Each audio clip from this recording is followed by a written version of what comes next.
Bonjour, aujourd'hui on inaugure un nouveau format de vidéo, ça s'appelle 2 points sur le i, comme sur le i de Leïla. Et à chaque fois dans ces vidéos, on va aller à la rencontre de personnalités inspirantes ou de personnalités expertes de tel ou tel sujet ou actives dans tel ou tel domaine.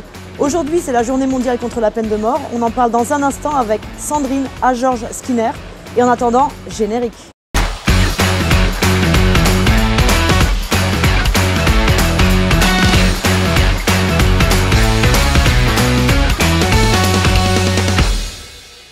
Alors vous vous demandez peut-être, mais en quoi ça nous concerne, nous en France, la peine de mort, en quoi ça nous concerne alors que la peine de mort elle est abolie depuis 1981? En quoi ça nous concerne alors que dans l'Union européenne, depuis 1997, il n'y a pas un pays qui pratique la peine de mort?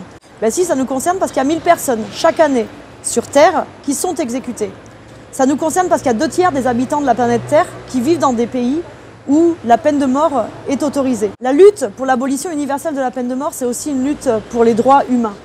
Et alors pour en parler aujourd'hui, on est avec Sandrine George Skinner. Sandrine George Skinner, elle peut nous parler de ces questions parce que déjà c'est une militante active pour l'abolition universelle de la peine de mort au sein de l'association Ensemble contre la peine de mort. Et puis également parce qu'elle est particulièrement concernée à titre individuel car elle est mariée à un condamné à mort qui est depuis 25 ans dans le couloir de la mort aux États-Unis.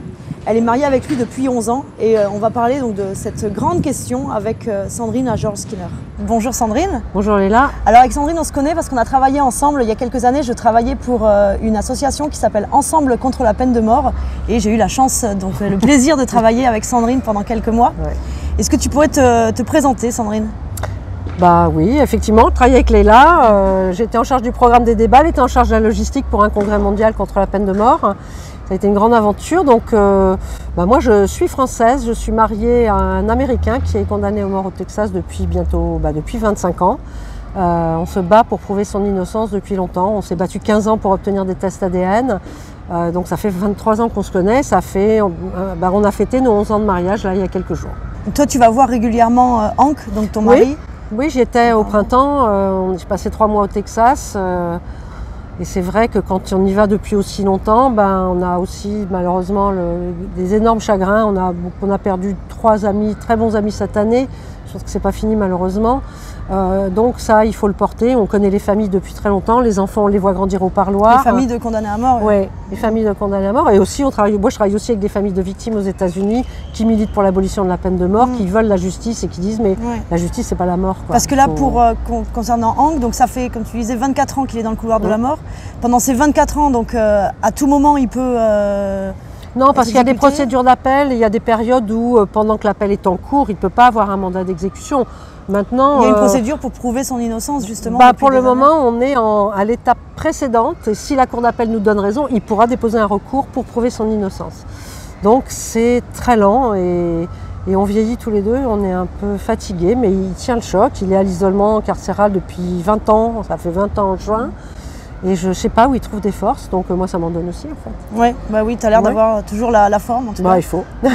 Et alors juste, en quoi, peut-être que pour ceux qui nous écoutent peuvent se dire que finalement, nous, la peine de mort en France, on l'a abolie en 81. Donc pourquoi il faut continuer de se battre pour l'abolition universelle de la peine de mort?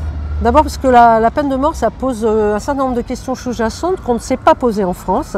Enfin, moi, j'estime qu'on a aboli la guillotine en France, mais qu'on n'a pas aboli la peine de mort, parce qu'il y a encore beaucoup de longues peines, que la France, les gouvernements successifs, les parlementaires n'ont jamais voulu adresser ce débat sur le rôle de la prison dans la société, le rôle du châtiment, la réhabilitation, quelle place on lui donne, comment on implique aussi le grand public. On ne sait pas ce qui se passe dans les prisons, c'est extrêmement difficile d'accès, c'est très fermé, les médias n'ont pas accès ou très peu.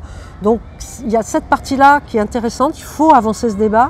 Et puis surtout, à l'époque de la mondialisation, tout le monde voyage partout dans le monde et il y a encore des pays qui condamnent à mort des enfants, qui condamnent à mort des homosexuels, qui condamnent à mort pour, je ne sais pas, en Chine, pour la fraude fiscale par exemple, qui se paraît être... Il n'y a pas que les crimes du sang qui sont punis et puis on peut être simplement au mauvais endroit, au mauvais moment. Je sais pas, tu vas à Bali pour tes vacances, parce que c'est le truc de rêve de plein de gens et puis tu as quelqu'un qui glisse un truc dans ta valise et toi tu ne le vois pas, tu ne fais pas gaffe. Et à l'aéroport, on te contrôle ton bagage et puis tu te retrouves et tu es condamné à mort. C'est important de savoir que dans le monde, effectivement, si 2 tiers des pays l'ont aboli de fait ou de droit, en droit, il y a 1 tiers qui la pratique toujours. Et ce 1 tiers des pays représente 2 tiers de la population mondiale, donc c'est pas rien. Il y a des pays qui sont de plus en plus actifs au niveau de la peine de mort, c'est très inquiétant. Donc je pense que c'est un sujet qui concerne tout le monde.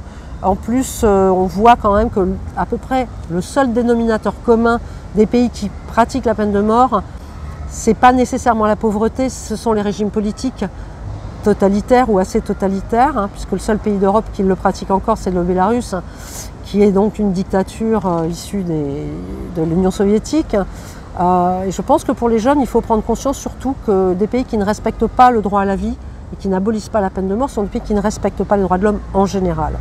Et c'est le tout premier droit des droits de l'homme et il faut absolument s'y atteler. Ça concerne tout le monde. Je dirais que le monde nous appartient, au présent et à l'avenir. Alors oui, il n'est pas en très grande forme en ce moment et c'est pour ça qu'il faut redoubler d'efforts. Et c'est vrai qu'on pourrait se dire « Oh, c'est pas un sujet prioritaire ». C'est un sujet prioritaire. Le droit à la vie est un sujet prioritaire. Et alors cette année, c'est quoi le thème de la Journée mondiale contre la peine de mort? Alors cette année, la Journée mondiale est dédiée aux enfants de condamnés à mort, puisqu'on essaye de travailler avec la Coalition mondiale contre la peine de mort sur l'ensemble des dommages collatéraux de la peine de mort, parce qu'on s'aperçoit que finalement, de toute cette chaîne, cette sentence ne cause que des souffrances et des traumatismes. En passant des familles de victimes, aux avocats, aux magistrats, aux gardiens de prison et bien sûr aux familles de condamnés à mort, particulièrement leurs enfants pour lesquels il n'y a pas beaucoup d'outils pour communiquer, expliquer ce que c'est que d'avoir un père condamné à mort. Certains ne savent pas, ils viennent au parloir, moi je les vois et ils pensent que leur père est en prison, ils ne savent pas bien qu'il y a une sentence de mort. Alors dans un état comme le Texas qui exécute beaucoup, c'est un sujet dont il faut s'emparer parce que c'est important psychologiquement pour ces enfants de bien comprendre ce qui se passe. Voilà, c'était tout pour ce nouveau format de vidéo, pour cette première édition des 2 points sur le i. Alors n'hésitez pas à nous dire ce que vous en avez pensé en mettant des petits commentaires tout en bas, n'hésitez pas à vous abonner, n'hésitez pas à mettre des pouces, à nous faire des suggestions sur les prochains thèmes que vous souhaiteriez aborder et je vous dis à la prochaine.